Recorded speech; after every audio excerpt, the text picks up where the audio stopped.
The winter wind cut through the small town of Cedar Falls like a knife, carrying with it the promise of snow and the bitter cold that would soon follow. Samuel Morrison pulled his coat tighter around his shoulders as he walked from his pickup truck to the front porch of his farmhouse. At 62 years old, Sam had weathered many harsh winters on his family's land, but something about this particular evening felt different. The air held a stillness that made even the bare branches of the oak trees seem to hold their breath. Sam had just returned from town, where he'd picked up supplies for the coming storm that the Weather Service had been warning about for days. The local news had been full of talk about the worst blizzard in 20 years heading their way, and folks were stocking up on everything from batteries to canned goods. Sam's truck bed was loaded with hay bales for his livestock, extra feed for the chickens, and enough groceries to last him through whatever Mother Nature decided to throw at them. As he climbed the wooden steps to his porch, the sound of his boots echoing in the cold evening air, Sam noticed something moving near the corner of his old red barn. At first, he thought it might be one of his cats hunting for mice, but as he squinted through the gathering darkness, he realized it was something much larger. Someone was standing there, partially hidden in the shadows cast by the barn's weathered walls. Sam set down the bag of groceries he'd been carrying and called out into the night. "Hello, someone there." His voice carried across the yard, but for a moment there was no response. Then, slowly, a small figure emerged from the shadows, moving with the careful, hesitant steps of someone who wasn't sure they should be there. It was a little girl, maybe 7 or 8 years old, with tangled blonde hair that hung in dirty strand around her face. She wore a thin jacket that was far too small for her, and her shoes looked like they had more holes than leather. Even from a distance, Sam could see that she was shivering, her small body trembling against the cold that seemed to seep into everything around them. Behind her, barely visible in the dim light, Sam could make out 2 more figures. A boy who looked to be a few years older than the girl, and what appeared to be their mother, a woman who seemed to be trying to make herself invisible against the barn wall. All 3 of them looked like they hadn't eaten a proper meal or slept in a warm bed for quite some time. The little girl took a few more steps forward, her bare legs visible beneath a skirt that was too thin for the weather. When she spoke, her voice was so quiet that Sam had to strain to hear her words carried on the wind. "Sir," she said, her teeth chattering so hard that she could barely form the words. "Can we sleep in your barn tonight? We don't have nowhere else to go, and it's getting real cold." Sam felt his heart clench at the sight of this small child, standing in his yard, asking for shelter like something out of a story from the Great Depression. He'd heard about families struggling in these tough economic times, but he'd never seen it up close like this. The girl's eyes were wide and frightened, but there was also a desperate hope there, the look of someone who had been turned away before, but was willing to try one more time. "Well now," Sam said, his voice gentle as he took a step down from his porch. "What's your name, little one?" "Emma," the girl replied, wrapping her thin arms around herself in an attempt to stay warm. "That's my brother Jake, and that's our mama. We've been walking for 2 days now, looking for somewhere to stay. The shelter in the last town was full up, and we got turned away from 3 other places." Sam looked past Emma to where her mother and brother stood in the shadows. The woman appeared to be in her 30s, but hard living had aged her beyond her years. Her clothes were as worn as her children's, and Sam could see the embarrassment and shame written across her face. She was clearly torn between wanting to protect her children's dignity and knowing they desperately needed help. The boy, Jake, stood protectively close to his mother, his jaw set in the way that young boys have when they're trying to be the man of the family. Sam guessed he was probably 10 or 11, still just a child himself, but already carrying burdens that no kid should have to bear. "How long have you folks been traveling?" Sam asked, directing his question to the mother, while keeping his voice calm and non-threatening. The woman stepped forward slightly, her hand reaching out to rest on Emma's shoulder. "About a week now," she said, her voice rough with exhaustion and cold. "We lost our place when I lost my job at the diner. Been staying in shelters when we can find them, but most are full this time of year." Sam nodded, understanding more than they probably realized.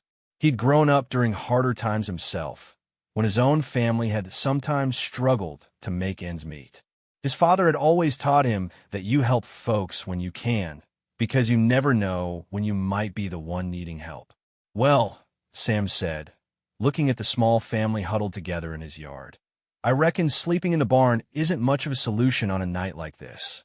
Wind's supposed to pick up something fierce, and the temperature's going to drop below freezing before midnight." Emma's face fell, and Sam could see the disappointment and fear creeping back into her eyes. He quickly continued, "But I got a warm house with plenty of room, and I was just about to fix myself some supper. How about you folks come inside where it's warm, and we can figure out something better than a cold barn?" The transformation on Emma's face was immediate. Her eyes lit up with disbelief and hope, and she turned to look at her mother with an expression that seemed to ask if this was really happening.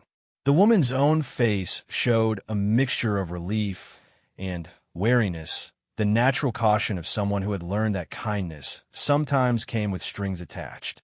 "That's very kind of you, sir," the woman said, her voice trembling slightly. "But we don't want to impose. The barn will be fine, really. We've stayed in worse places." Sam shook his head firmly. "Nonsense. My name's Sam Morrison, and this is my land. I've got plenty of room, and nobody's sleeping in my barn when there's a warm house available. Besides," he added with a gentle smile, "I could use the company.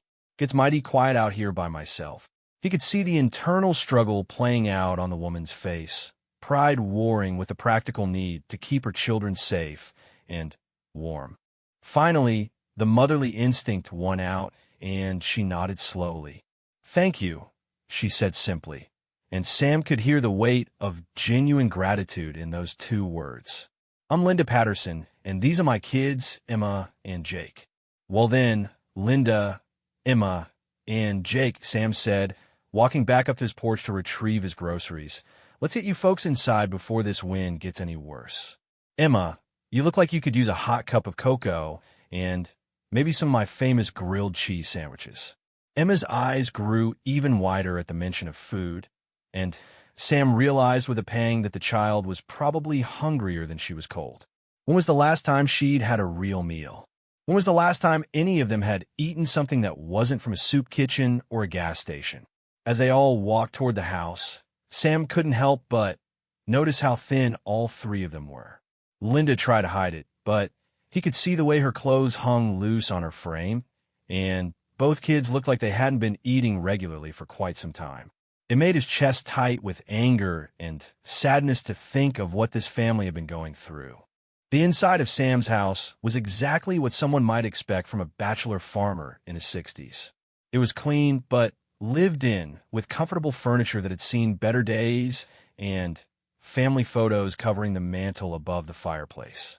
The smell of wood smoke from the fireplace mixed with the lingering aroma of the morning's coffee, creating an atmosphere of warmth and safety that was exactly what the Patterson family needed. "You folks just make yourselves at home," Sam said, hanging his coat on a hook by the door and gesturing for them to do the same. "Linda, there's a bathroom down the hall if you and the kids want to freshen up. I'll get the cocoa started and see what I can rustle up for supper." Emma stood in the middle of the living room, turning slowly in a circle as she took in her surroundings. It was clear that she was trying to memorize every detail, as if she couldn't quite believe she was really standing in a warm, safe house. Jake stayed close to his mother, still maintaining his protective stance, but Sam could see some of the tension leaving the boy's shoulders now that they were out of the cold. Linda looked around the room with a mixture of gratitude and something that might have been grief. Sam recognized that look. It was the expression of someone remembering what it felt like to have a home, to have a place where you belonged and felt safe. He'd seen that same look on his own mother's face years ago, during a particularly difficult time in his family's history. "Mr. Morrison," Linda began, but Sam held up a hand to stop her. "Just Sam," he said with a smile, "and you don't need to thank me or explain anything right now. Let's just focus on getting some food in you folks and making sure you're warm and comfortable. Everything else can wait until tomorrow." As Linda and the kids headed toward the bathroom, Sam made his way to the kitchen and began pulling items from his cabinets and refrigerator. He had plenty of food, more than enough for 4 people, and he found himself planning a meal that would be both filling and comforting for his unexpected guests. While he waited for the milk to heat for Coco, Sam looked out his kitchen window toward the barn where the Patterson family had been seeking shelter just a few minutes earlier. The wind was already picking up, rattling the windows and sending dried leaves skittering across the yard. By morning, that barn would be covered in snow, and the temperature would be well below 0. The thought of that little girl and her family trying to survive a night in those conditions made Sam's stomach turn. He made the right choice. He knew that much. His father had always said that you judge a man not by what he has, but by what he's willing to share with folks who have less. Sam had been blessed with a good life, a successful farm, and more than enough to meet his needs. Sharing that blessing with a family in crisis wasn't just the right thing to do, it was the only thing to do. When Linda and the kids returned from the bathroom, they looked slightly better. Their faces were clean, and Emma had managed to comb some of the tangles from her hair. Jake had washed the dirt from his hands, and Linda had tried to smooth down her hair and straighten her clothes.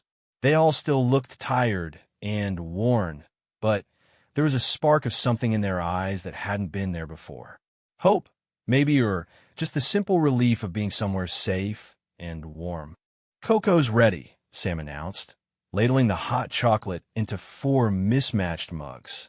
"And I've got some cookies here that my neighbor Mrs. Henderson brought over yesterday. She's always trying to fatten me up," he added with a chuckle. Emma accepted her mug with both hands, inhaling the sweet, chocolatey steam that rose from the surface. When she took her first sip, her eyes closed in what looked like pure bliss, and Sam felt his heart squeeze again at the simple pleasure on her face. "This is the best cocoa I ever had," Emma said seriously, as if she were making an important announcement. "Emma," Linda said quietly, but Sam could hear the emotion in her voice. "She's fine," Sam said quickly. "And she's right, it is pretty good cocoa. Secret ingredient is a little bit of vanilla and a pinch of cinnamon." While they drank their cocoa, Sam busied himself preparing sandwiches and heating up a pot of vegetable soup he'd made a few days earlier.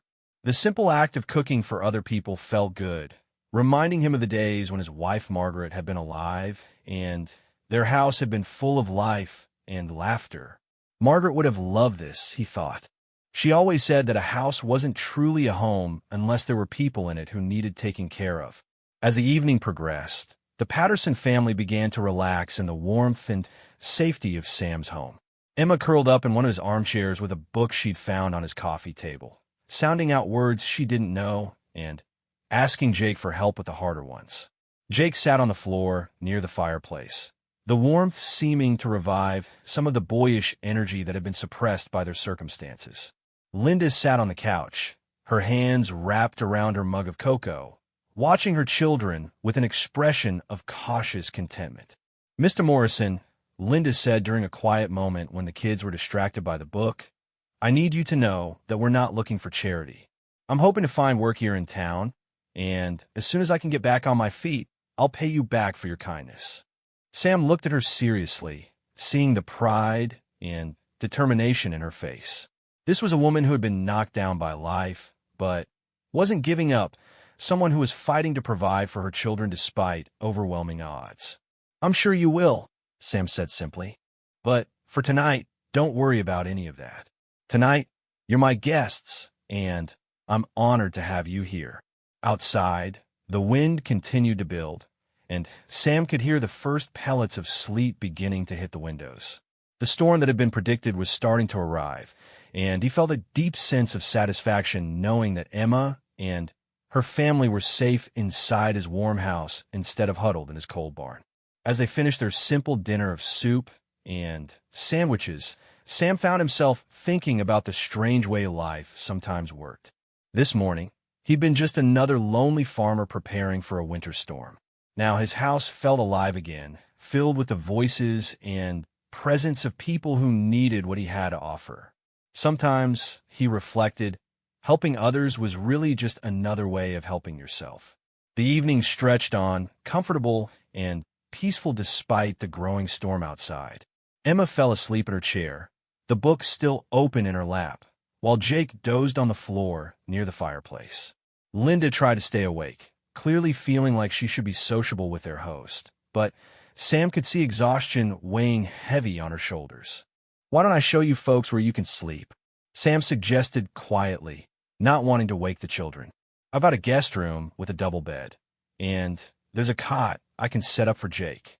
Linda's eyes filled with tears. She tried to blink away. "Sam, I don't know how to thank you for this. We haven't slept in a real bed in over 2 weeks." "Then, it's about time you did," Sam said matter-of-factly, as if providing shelter to homeless families was something he did every day. As he helped Linda wake the children and get them settled for the night, Sam realized that this was exactly where they all needed to be. Tomorrow would bring its own challenges, but tonight, the Patterson family was safe, warm, and fed. Sometimes that was all that mattered. Sometimes that was everything. Sam woke before dawn the next morning, as was his habit after 40 years of farming. The house felt different with other people in it, filled with the quiet sounds of sleeping guests that made the old farmhouse feel more like a home than it had in years. He moved quietly through his morning routine, starting coffee and checking on his livestock through the kitchen window. The storm had arrived with a vengeance during the night. Snow covered everything in sight, and the wind was still howling across the fields, creating drifts that reached nearly to the fence posts. Sam's weather radio crackled with reports of closed roads and power outages throughout the county. It looked like nobody would be going anywhere for at least the next day or two. As he stood at the window, sipping his first cup of coffee, Sam heard soft footsteps behind him. He turned to see Emma padding into the kitchen in her bare feet, her hair sticking up in all directions and her eyes still heavy with sleep. "Morning, little one," Sam said quietly. "Sleep okay?" Emma nodded, then walked over to stand beside him at the window. Her eyes grew wide as she took in the transformed landscape outside. "It's like a fairy tale," she whispered, pressing her small hand against the glass. "Everything's all white and sparkly." Sam smiled, remembering his own childhood wonder at the first big snowfall of winter. "That's a good way to put it," he agreed. "You ever seen snow like this before?" "Not really," Emma said. "We live in the city mostly, and it never got this deep there. Can we go out and play in it later?" "We'll see," Sam said, though he was already thinking about finding some warm clothes that might fit her. "First things first, though. How about some pancakes for breakfast? I make them from scratch, and they're pretty good if I do say so myself." Emma's face lit up with excitement. "Real pancakes? With syrup?" "Real pancakes with real syrup," Sam confirmed, ruffling her messy hair. "Why don't you go wake up your mama and Jake? Tell them breakfast will be ready in about 20 minutes. As Emma scampered off to wake her family, Sam began pulling ingredients from his cabinets. He hadn't made pancakes for anyone but himself in months, and he found himself looking forward to cooking a proper breakfast for people who would truly appreciate it. Linda appeared in the kitchen doorway a few minutes later, looking rested but embarrassed. "Sam, I'm so sorry. Emma said you're making us breakfast, but you've already done so much for us. We should be helping you, not adding to your work." "Nonsense," Sam said, whisking batter in a large mixing bowl. "I haven't had a chance to cook for other people in ages. Besides, looks like we're all going to be stuck inside together for a while with this storm. Might as well make the best of it." Linda moved to the window and gasped at the sight outside. "Oh my goodness, how much snow do you think fell?" "About 8 inches so far, and it's still coming down," Sam replied, heating oil in a large skillet. "Weather Service is calling for another 6 to 8 inches before it's done. Roads won't be passable until the county gets the plows out, and that won't happen until the wind dies down." Sam watched Linda's face carefully as she processed this information. He could see her mind working, probably calculating how much this unexpected delay would cost them, how many days of potential job searching they would lose. The practical concerns of someone living day to day with no safety net to fall back on. "Linda," Sam said gently, "I want you to stop worrying about being a burden. You're not. In fact, you folks are doing me a favor by being here. This house gets mighty lonely, especially during storms like this. Jake appeared in the kitchen then, drawn by the smell of cooking pancakes and his own curiosity about the snow. Like his sister, he was fascinated by the winter wonderland outside, but Sam could see the worry in the boy's eyes too. Jake was old enough to understand that being trapped by a snowstorm complicated their already difficult situation. "Good morning, Jake," Sam said, pouring batter onto the hot griddle. "Hope you slept well." "Yes, sir," Jake replied politely. "Thank you for letting us stay here." That bed was really comfortable. Sam could hear the maturity in Jake's voice, the way he was trying to speak like an adult despite being just a kid. It reminded Sam of himself at that age, when circumstances had forced him to grow up faster than he should have. Breakfast turned into a leisurely affair, with the four of them sitting around Sam's kitchen table as the snow continued to fall outside. The pancakes disappeared quickly, along with scrambled eggs and bacon that Sam had added to the menu when he realized how hungry his guests were. Emma chattered excitedly about the snow, making plans for snowmen and snow angels, while Jake ate with the focused intensity of someone who wasn't sure when his next good meal might come. "Mr. Morrison," Linda said as they finished eating, "what kind of work do they have around here? I've got experience waitressing, and I've done some cleaning and retail work too." Sam considered the question carefully.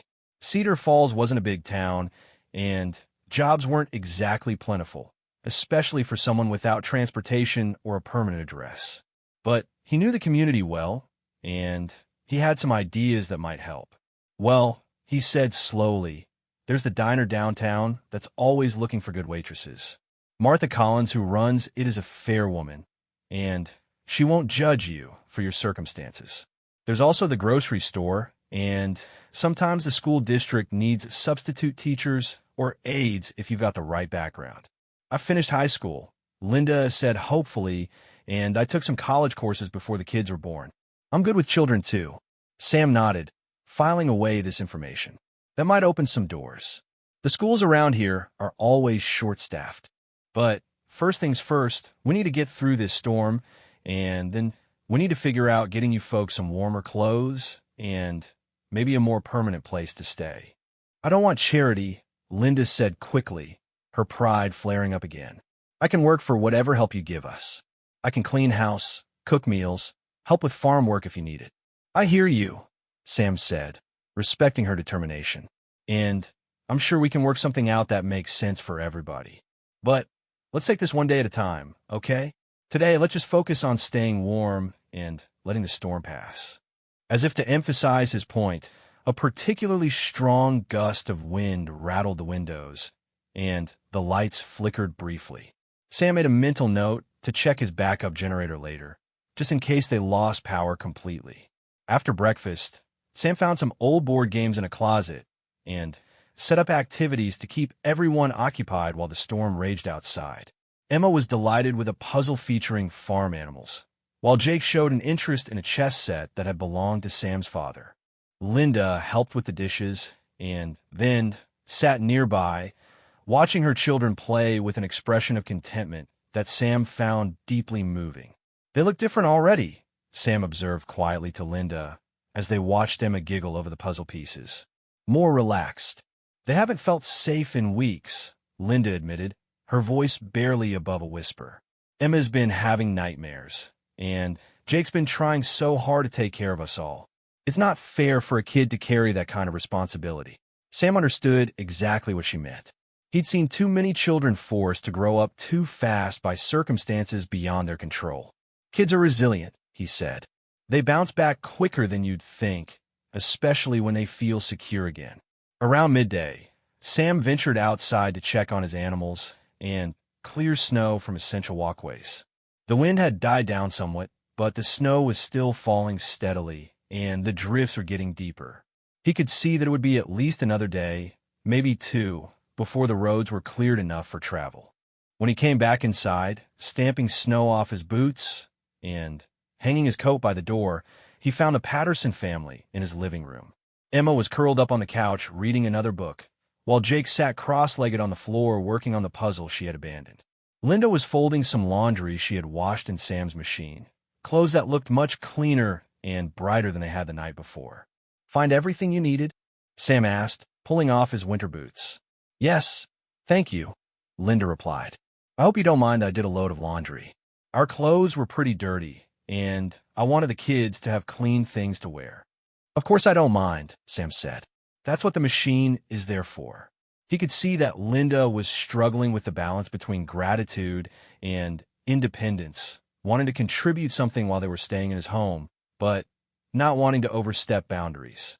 Sam remembered feeling the same way years ago when his own family had needed help from neighbors during a particularly difficult harvest season.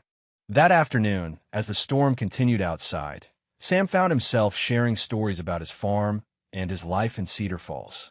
He told them about the year his prize bull escaped and wandered into the town square during the 4th of July parade, and about the time his wife Margaret had accidentally let all the chickens out of their coop the day before Thanksgiving.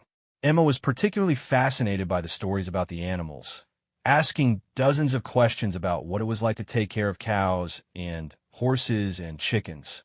Jake wanted to know about the farming itself, how you decided what crops to plant and when to harvest them. Both children seemed hungry for stories about stable, normal life, the kind of routine existence they hadn't experienced in quite some time. Linda listened to these stories with a wistful expression, and Sam could see that she was imagining what it might be like to have that kind of stability again. The look on her face reminded him of someone browsing through magazines featuring beautiful homes they couldn't afford, dreaming of a life that seemed impossibly out of reach. As evening approached, Sam began preparing another meal, this time a hearty stew that had been his wife's specialty. As he chopped vegetables and seasoned the meat, he found himself thinking about Margaret and how she would have handled this situation. She would have loved having children in the house again, he knew. She would have been fussing over Emma's clothes and making sure Jake ate enough, probably planning activities and treats to keep them happy. Margaret had always said that their house was too big for just the two of them, that it was meant to be filled with family and friends and the sound of children's laughter. After she died, Sam had rattled around in the empty rooms like a marble in a jar, never quite finding a comfortable place to settle. But now, with the Patterson family here, the house felt like it had a purpose again. During dinner, the conversation turned to more practical matters. The storm was expected to end during the night, but road crews wouldn't start clearing the rural routes until the main highways were passable. That meant at least another full day, maybe two, before they could venture into town. "I've been thinking," Sam said carefully, "about your situation once the road's clear. I know you want to find work and get back on your feet, but job hunting and apartment searching are going to take time. In the meantime, you folks are welcome to stay here as long as you need." Linda looked up from her plate, surprise and uncertainty warring in her expression. "Sam, that's incredibly generous, but we can't just move in with you. We're strangers. You don't know anything about us." "I know enough," Sam said firmly. "I know you're a good mother trying to take care of your children. I know you're not looking for handouts, just a chance to get back on your feet. And I know that having you folks here makes this old house feel like a home again." He could see Linda struggling with the offer, wanting to accept it, but afraid to believe that such generosity could be real. "What would you want in return?" she asked cautiously. "Help around the place would be nice," Sam said honestly. "The house could use a woman's touch, and there's always work to be done on a farm. But mainly, I want you to feel comfortable and secure while you figure out your next steps." Emma looked up from her stew with bright eyes. "Could we really stay here, Mama? Could we help Mr. Sam take care of the animals?" "We'll see, baby," Linda said softly, but Sam could see that she was seriously considering the possibility. That evening, as they sat around the fireplace listening to the wind howl outside, Sam felt a sense of rightness about the situation that he hadn't experienced in years. Emma had fallen asleep again, this time stretched out on the rug in front of the fire with a cat purring on her back. Jake was reading a book about farm animals that he'd found on Sam's shelves, occasionally asking questions about the care and feeding of different livestock. Linda sat quietly, watching her children with the expression of someone who was afraid to hope but couldn't help herself. "Sam," she said during a lull in the conversation, "can I ask you something?" "Of course. Why are you doing this for us?" "Really, you don't know us, and you have no reason to trust us. We could be criminals or con artists or anything." Sam considered the question seriously. It deserved an honest answer. "I suppose there are a lot of reasons," he said finally. "My wife and I never had children of our own, though we wanted them. My parents taught me that you help people when you can, because we're all just one or two bad breaks away from being in need ourselves. And maybe because this old house has been too quiet for too long." He paused, watching the firelight flicker across Emma's sleeping face. "But mostly because when I saw that little girl standing in my yard asking for shelter, I couldn't imagine any decent person saying no. Sometimes life puts people in your path for a reason, and you have to trust that helping them is the right thing to do." Linda wiped tears from her eyes, not bothering to hide her emotion anymore. "We've met a lot of people in the past few weeks," she said quietly. "Some were kind, some weren't, but most just looked right through us like we were invisible. You're the first person who looked at us and saw people worth helping." "Then they weren't looking hard enough," Sam said simply. "Because what I see is a family that's been knocked down but isn't staying down. That's worth helping every time." Outside, the storm continued to rage, but inside Sam's farmhouse, for people who had been strangers just 24 hours earlier were beginning to feel like something that might eventually become a family. Tomorrow would bring new challenges and decisions, but tonight they were all exactly where they needed to be. 3 weeks had passed since that snowy night when Emma Patterson had approached Sam Morrison's barn with a desperate plea for shelter. The storm had ended as predicted, but something much more significant had begun during those first few days of being snowed in together. What started as temporary emergency shelter had evolved into something that looked increasingly like a permanent arrangement, though nobody had explicitly discussed making it official yet. The transformation in the Patterson family was remarkable. Emma had regained the spark and energy that every 8-year-old should have, her laughter filling the farmhouse as she helped Sam with daily chores around the property. She had appointed herself assistant caretaker of the chickens, spending hours each day talking to them as if they were her closest friends. Jake had grown more confident and relaxed, his protective vigilance gradually giving way to the normal interests of an 11-year-old boy discovering the adventures that farm life could offer. Linda had been the most cautious about accepting their new circumstances, but even she had begun to settle into the rhythm of life at Sam's farm. She had insisted on earning her keep from the very beginning, throwing herself into household tasks with the determination of someone who refused to be seen as a charity case. Sam's house had never been cleaner or better organized, and his meals had improved dramatically under Linda's skilled cooking. More importantly, Linda had found work. Martha Collins at the town diner had indeed needed experienced waitresses, and Linda's combination of hard work ethic and genuine care for customers had made her a quick favorite among the regular clientele. She was earning enough to contribute to household expenses and even beginning to save a little money for the first time in months. Sam found himself looking forward to each day in a way he hadn't since Margaret's death. The house bustled with activity and conversation, and he discovered that having children around brought out aspects of his personality that he'd almost forgotten existed. He taught Emma how to collect eggs without frightening the hens, showed Jake the proper way to curry a horse, and shared decades' worth of farming knowledge with 2 eager students who hung on his every word. This particular morning found Sam in the kitchen earlier than usual, preparing a special breakfast to mark an important occasion. Today was the day that Linda would hear back from the school district about a position as a teacher's aide that had opened up at the elementary school. It was exactly the kind of work she had hoped to find, something that would use her natural ability with children and provide better long-term stability than restaurant work. Emma bounded into the kitchen in her pajamas, her hair in the messy ponytail that had become her signature look since Linda had been too busy to fuss with elaborate hairstyles. "Morning, Mr. Sam," she chirped, immediately heading to the window to check on her beloved chickens in their coop. "Morning, sunshine," Sam replied, flipping pancakes on the griddle. "Sleep well."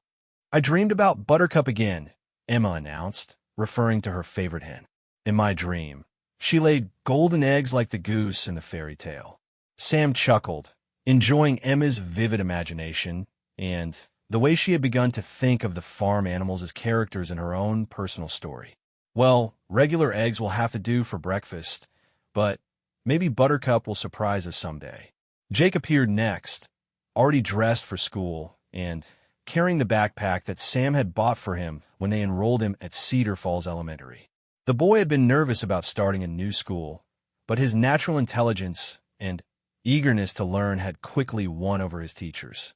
He was even beginning to make friends with some of his classmates, a development that filled Sam with quiet satisfaction. "Is Mama nervous about today?" Jake asked, accepting a plate of pancakes and settling at the kitchen table. "A little bit, I think," Sam admitted. "But she's qualified for the job, and Mrs. Rodriguez, who interviewed her, seemed really impressed. Sometimes the waiting is harder than the actual interview."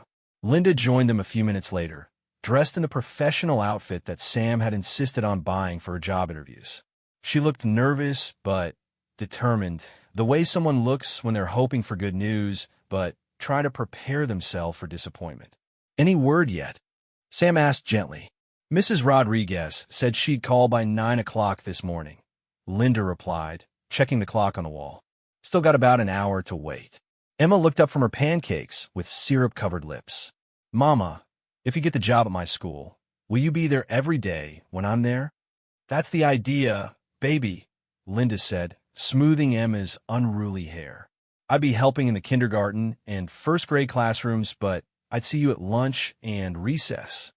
The thought of having her mother nearby during the school day clearly delighted Emma, who had experienced enough uncertainty in her young life to appreciate the comfort of family proximity. Jake seemed pleased by the prospect as well, though he tried to hide it behind the studied nonchalance that 11-year-old boys practice when they don't want to appear too eager about anything. After breakfast, Sam walked outside to begin his morning chores, but found himself staying close to the house so he could be nearby when the phone call came.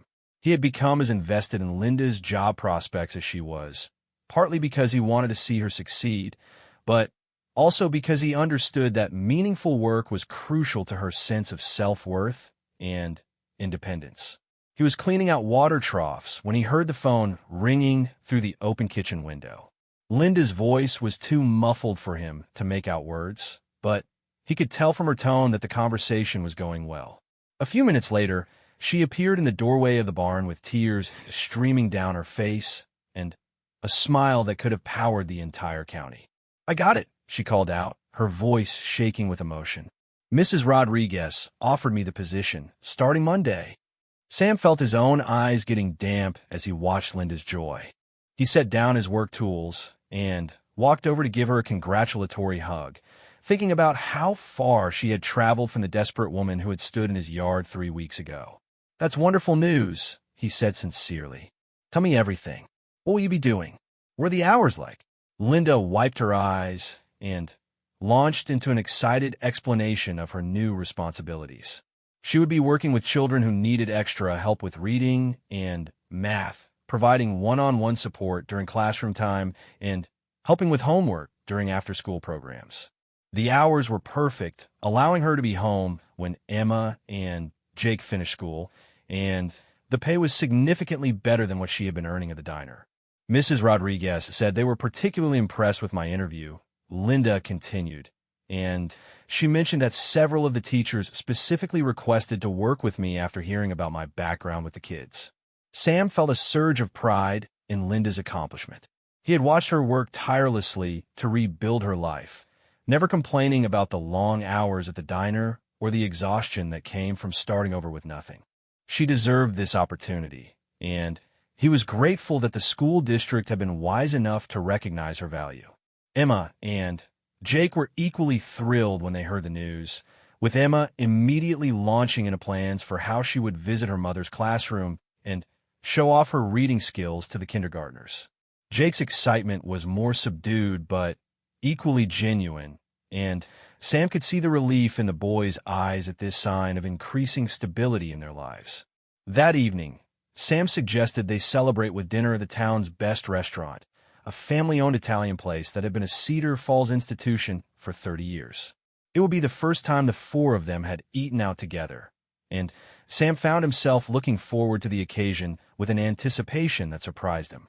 As they drove into town in Sam's pickup truck with Emma chattering excitedly in the back seat, and Jake pointing out landmarks he had learned during his few weeks at school, Sam realized that somewhere along the way, these three people had stopped being house guests and had become something much more important.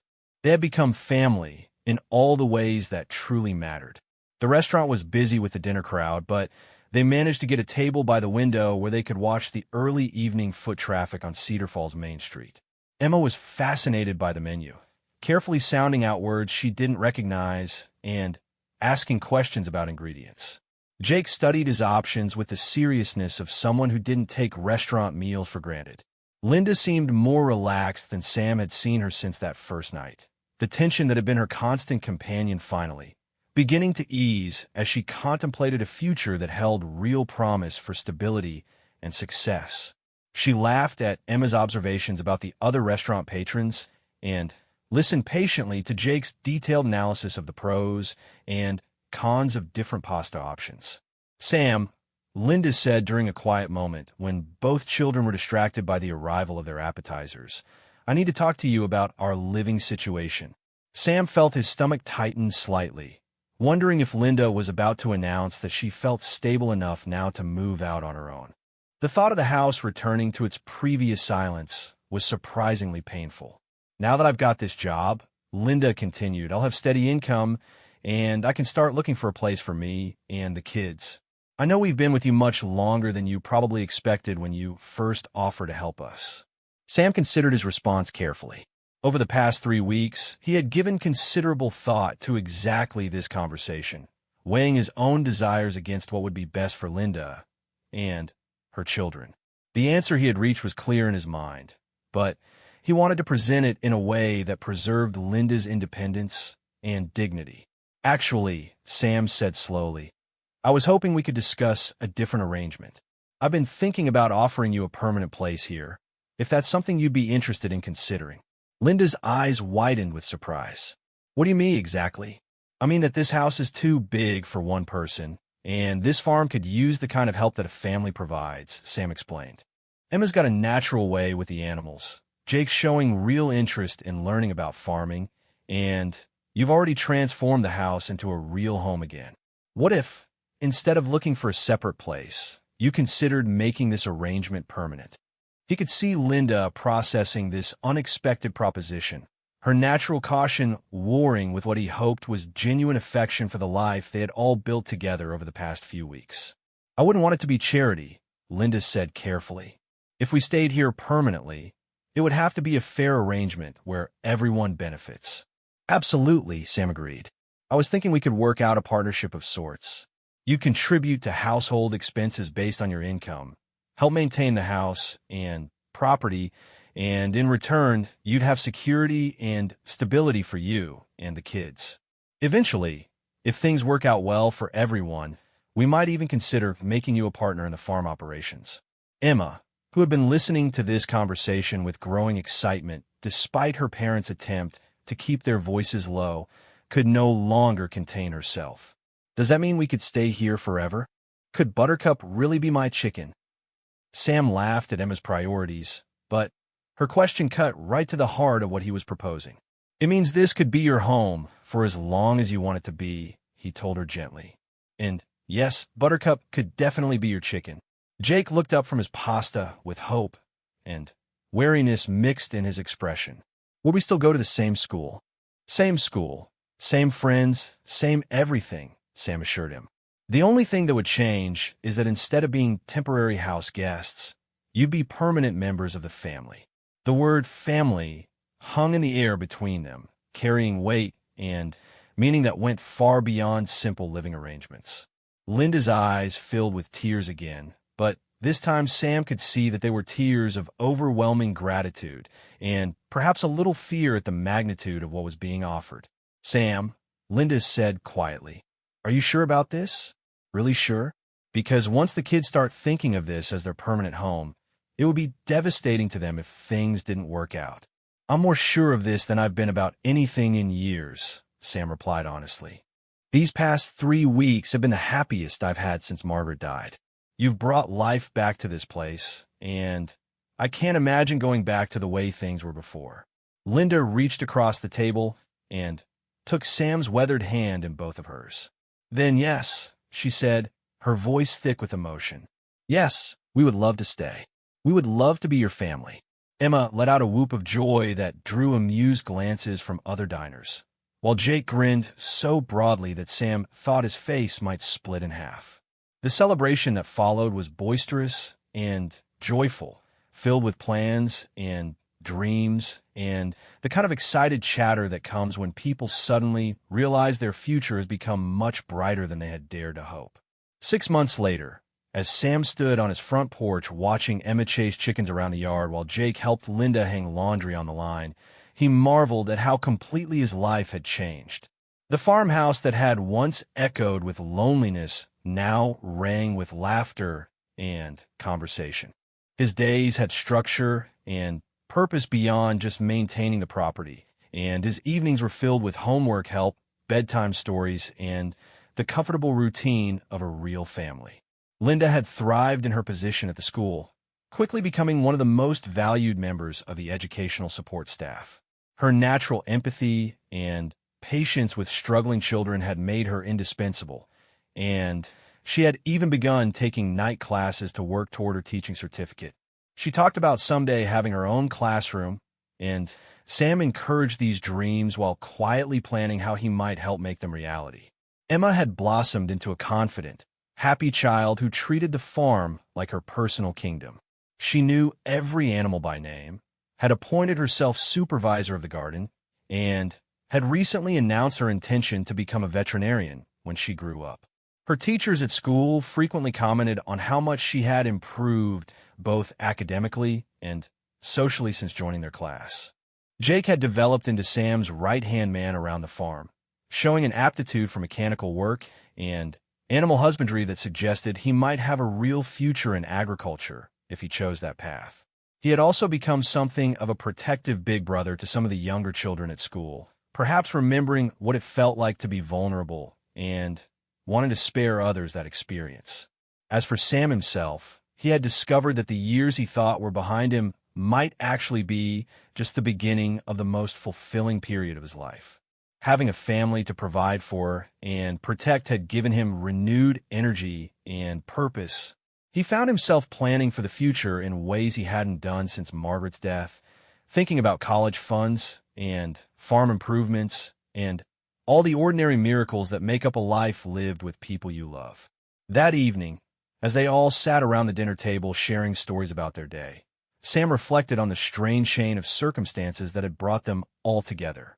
A winter storm, a little girl's desperate plea, and his own lonely heart had combined to create something beautiful and lasting. Sometimes he thought the best things in life came not from careful planning, but from simply being willing to help when help was needed. Emma's voice brought him back to the present moment. Mr. Sam, she said, using the name she had never quite abandoned despite his repeated invitations to call him something more familial. Can we get a puppy for Christmas? Sam looked around the table at the faces of his chosen family.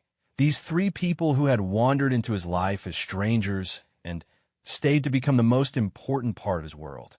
We'll see, he said, using the parents' traditional response when the answer was probably yes, but they wanted to maintain some suspense. Linda caught his eye and smiled, and in that smile, Sam saw understanding and gratitude and love, all the things that make a house a home and strangers in a family. Outside, snow was beginning to fall again, but inside Sam Morrison's farmhouse, everything was exactly as it should be.